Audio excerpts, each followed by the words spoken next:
What an intro. I'm honored to stand up here today and speak on men's mental health. So, my name is Mel Grandjamb. I'm from the Fort McMurray First Nation. Born in 1965. As I grew, my father took me to the trap line. Started trapping when I was 10 years old. I am a trapper. I still trap today. I'm a hunter.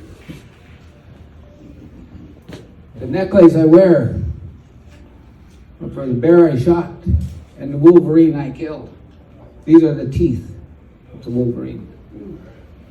I still actively do practice my culture. I'm very proud of it and I wear it. As I grew up, 10 years old, next thing you know, I had to leave that and go to junior high. Went to elementary in Fort McMurray, junior high, Fort McMurray. I graduated here from high school in 1983, sorry. That was an accomplishment. I was 17 years old. We had no high school. We were bused from Fort McMurray on the workers' bus, on a shuttle to come to town school. It was tough. Missed a lot of days at school. Got it dropped off at the gate, get back on the bus, blah, blah, blah. Graduated in 1983, and I went on to study at NAIT. I graduated out of NAIT in 1985 with a construction engineering technology diploma. Oh wow, what a feat that was. Almost quit a couple times. It was tough. Then I graduated, and I came back to Fort McMurray and I started my career. Capacity Addition Project, 1986. State Crude, field engineer. Life took on, I had a diploma. And the sky's the limit. I was able to be very successful in my job, my career as a field engineer. I studied hard. I eventually started a business. I am still actively running my business, Fort McMurray Alcor, doing facility maintenance all over sites up here. I have 500 employees. Very active, very, very aggressive. And all those things we do at Alcor are all based on the principle I learned at school, in engineering school. Safety, quality, cost, schedule. You know, now you hear all these, you don't hear too much of that. You hear about why you should get that job, rather than what you're going to give to that job. So I bring that to the team. So as I grew up, and I had my first wife. I was with her for 15 years, 20 years. And before I go into that, I want to say just the one thing that I always sticks to my head. I grew up just like my dad did. Worked hard, provided for a family, and did everything else. And I was just like him. And I thought everything was good because here I am, a successful guy, got a business, I'm untouchable. But meanwhile, when I went through my first marriage, I wasn't very honest with my wife. I feel very bad. I wrote to her, I apologize, but I did not have a very good first marriage. That ended. And it had to, because we were into that path of alcohol, drugs. And I could see that because I seen it growing up.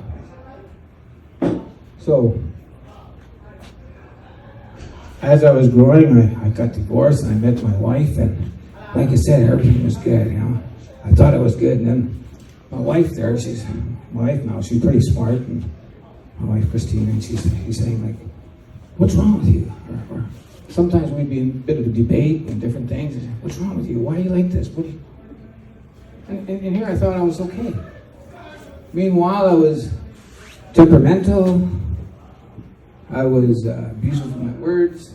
I wasn't kind. I was all over the place. My mind was all over the place. And she said that, you know, I seek counseling. And I think you should talk to some counseling. Because maybe it'll help. Because I was in one of those guys from the construction field way back then. If you were standing up and you were able to stand up, you were good enough to go to work. But if you were there and saying, I can't, because something is going on up there, I didn't understand. I did not know because I was going through the same thing. I was in trauma. So, you know, with my time here, I'm going to try to keep this within a certain amount of time here. I started seeking counseling. When I got to my wife, I talked to my wife, and started off with my counselor. And then it led to further discussion with my doctor, further discussion with a psychologist, further discussion with my family, further discussion with the elders, and further discussion with myself, because I'm a trapper and I feel so at ease when I'm out there in the trap line, out there hunting by myself. It takes a big man to go out there by yourself. So, as I was now in therapy, starting to heal, here's some of the things I found out about myself. One, growing up in Fort McMurray was the worst place ever. You might hear of Fort McMurray now as how good it is, how much McKay is doing and how well we're doing. Because I was there. Because I was a chief and I was promoting that. And I wear this jacket to remind myself of why I do what I do. So, in Fort McMurray, the bridge opened in 1963 to Fort McMurray. I was born in 1965. By the time I was 8, 9, 10 years old, the biggest thing for us youth to do in the community was walk around our community and watch everybody drink. There's not a friggin' house, I'm sorry for swearing because sometimes this gets to me, but there's not a house other than those few elders that didn't drink. Everybody else drank. The doors were open. The gate was open. The bridge was installed. We didn't even have a band office in Fort McMurray until 1979. So you look back, where's the government responsibility to protect the people? You know, these biggest oil sands plants with every person from every part of this country, this world out here, and bringing their baggage with them. So it was tough.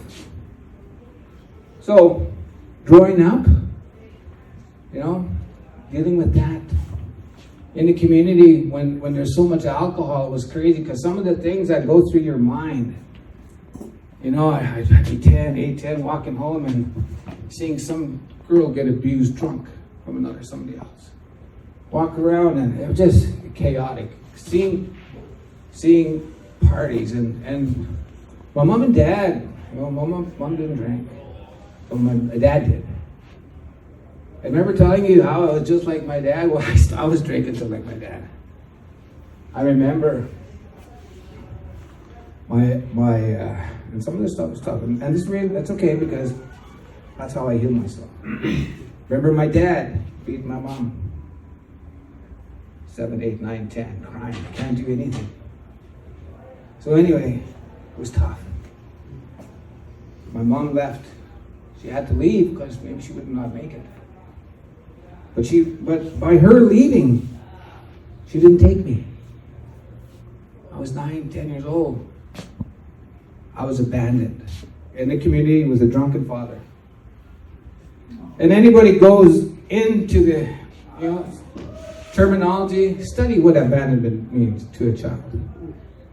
You're raised with no love, insecurities, and a whole bunch of shit that comes with it. As I continued on with my analysis being abandoned, as I was growing up, I was now around 10 or 12, being abused when I was 14 left me with PTSD. Add along for that, as my career went up and down, there's been successful times and bad times.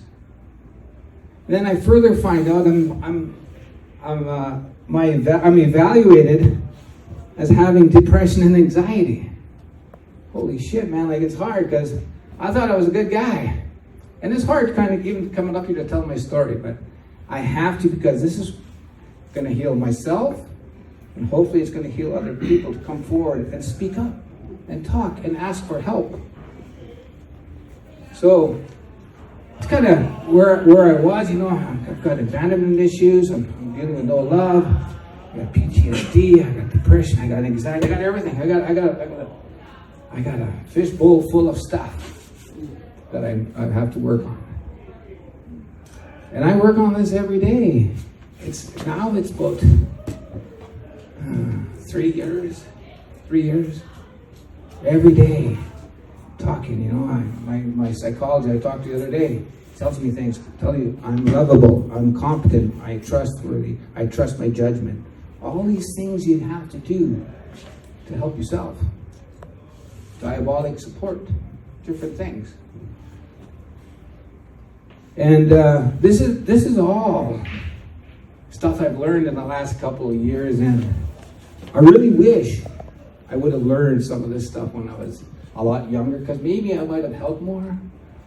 But I believe just from what I did in my career, I believe I've helped in a different way. So now, for me,